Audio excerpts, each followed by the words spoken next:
C'est la fin d'une institution angevine. Aujourd'hui, le pub Saint-Aubin a vécu ses dernières heures.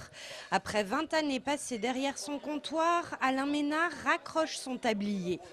C'est en 1989 que ce patron de bar reprend le pub et rapidement l'endroit s'impose dans les habitudes des Angevins et la brasserie fait le plein tous les midis. Mais ces dernières années, la réduction du temps de pause déjeuner et le décret anti-tabac ont fait baisser les chiffres de fréquentation. Alain Ménard garde néanmoins en mémoire les images d'une belle époque. Bon, des souvenirs, il y en a plein la tête, bien sûr. La visite de Jacques Chirac, ça ne s'oublie pas comme ça. La montée du SCO en première division, 400 personnes dans le pub, ingérable, très compliqué, 6 h du matin, fatigué, mais bon, heureux, quoi, bien sûr. Son album photo est le témoin de la notoriété de son établissement, qui a vu défiler au cours des années de nombreuses célébrités. Durant ces 2 décennies, Alain Ménard a noué des relations d'amitié avec ses clients. Certains fidèles voient aujourd'hui partir le maître des lieux avec une pointe de nostalgie. C'est un homme super, quoi. Enfin, il va beaucoup nous manquer. C'est une grande famille de copains ici. Voilà. Le pub n'ayant pas trouvé de repreneur, les lieux seront transformés en magasins de vêtements. Mais l'équipe de Monsieur Ménard, elle, restera certainement longtemps dans les mémoires.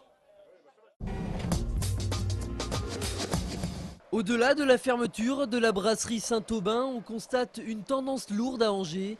Les grandes chaînes font la loi dans les rues piétonnes, au détriment des commerces indépendants. Plus la rue est numéro 1, moins il y a d'indépendants. Il y a une raison à ça, c'est le prix des fonds et le prix des loyers qui fait que ça ne peut être accessible qu'à des enseignes dégageant des très gros chiffres d'affaires et des grosses rentabilités. C'est un phénomène qui s'accentue depuis peut-être 20 ans à peu près.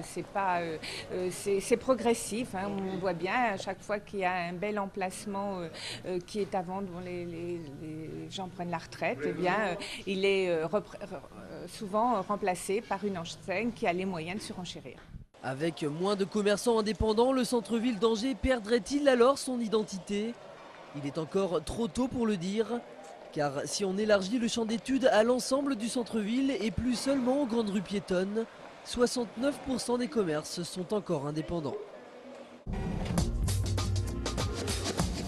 Luc Belot, l'adjoint chargé de l'éducation à la ville d'Angers, sera ce week-end l'invité du magazine C'est-à-dire diffusé sur notre antenne. Un magazine consacré à une possible mise en place de l'école le mercredi matin à Angers pour les élèves de maternelle et de primaire.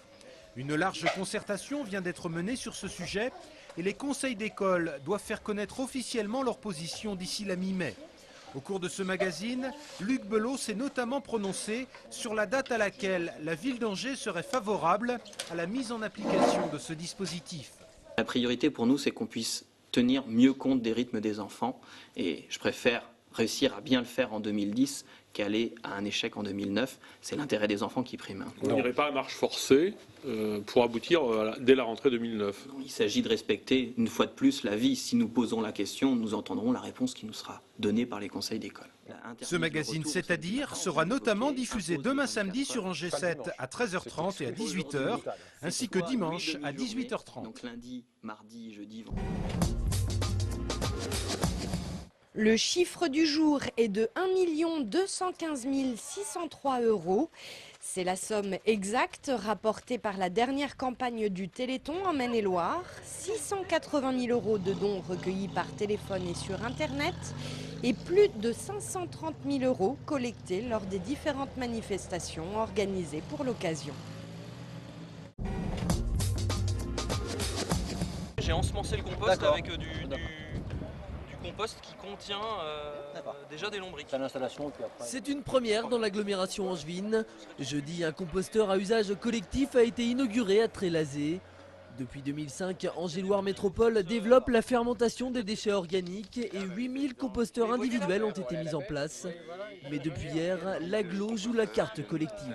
Il y a un ensemble d'habitants qui, autour de cet objet, vont pouvoir bénéficier de cet outil pour y mettre ces déchets ménagers, fermenticibles, et donc de pouvoir faire du compostage comme il est permis de le faire lorsqu'on habite en pavillon individuel.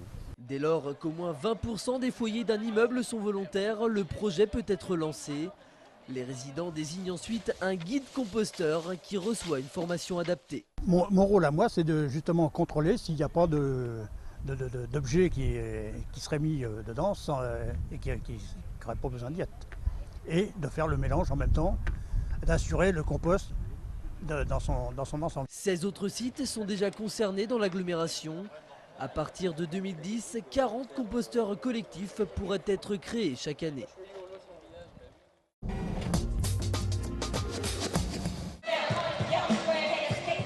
Comme cet après-midi devant les enfants des centres de loisirs de l'agglomération, il sera question de hip-hop demain samedi dans le forum du théâtre Le Quai. De 14h à 17h30, des compagnies de danse venues de toute la France participeront à un battle, compétition qui promet du beau spectacle. Bon plan, c'est ouvert à tout public et c'est gratuit.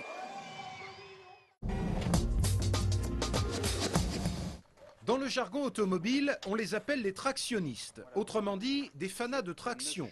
L'une des voitures les plus célèbres de Citroën, avec la 2 chevaux et la DS, produite entre 1934 et 1957 à 715 000 exemplaires. Et pour fêter dignement le 75e anniversaire de cette vénérable institution, le club regroupant des passionnés, joliment intitulé « L'attraction de l'Anjou », va réunir ce week-end 90 véhicules de ce type pour une balade haute en couleurs qui fera notamment étape lundi à partir de 10h au château du Plessis-Massé. L'occasion pour les amateurs d'aller à la rencontre de cette surprenante voiture, bourrée de technologies révolutionnaires à l'époque, mais à la fiabilité parfois douteuse à ses débuts. Les premiers utilisateurs, comme malheureusement souvent chez Citroën, en ont fait les frais, ce qui a un petit peu refroidi l'enthousiasme des futurs acquéreurs, mais l'attraction était proprement révolutionnaire. C'est une auto qui avance, qui tient la route, qui consomme peu, qui freine droit, ce qui en 1934 était vraiment révolutionnaire. Cette passion pour l'attraction se conjugue aussi parfois au féminin, car il arrive que ces dames prennent le volant de cette voiture qui réclame quand même une poigne plutôt ferme. C'est vrai que c'est assez sportif, on sent la voiture. Bon, pour ma part, j'aime bien conduire, donc je pense que ça y fait, c'est agréable, c'est une voiture qui est sympathique, j'aime bien. Et n'allez pas croire que cette passion pour l'attraction est l'apanage de quelques retraités grisonnants. Certains membres du club sont en effet très jeunes et ils ont même trouvé des véhicules à leur mesure.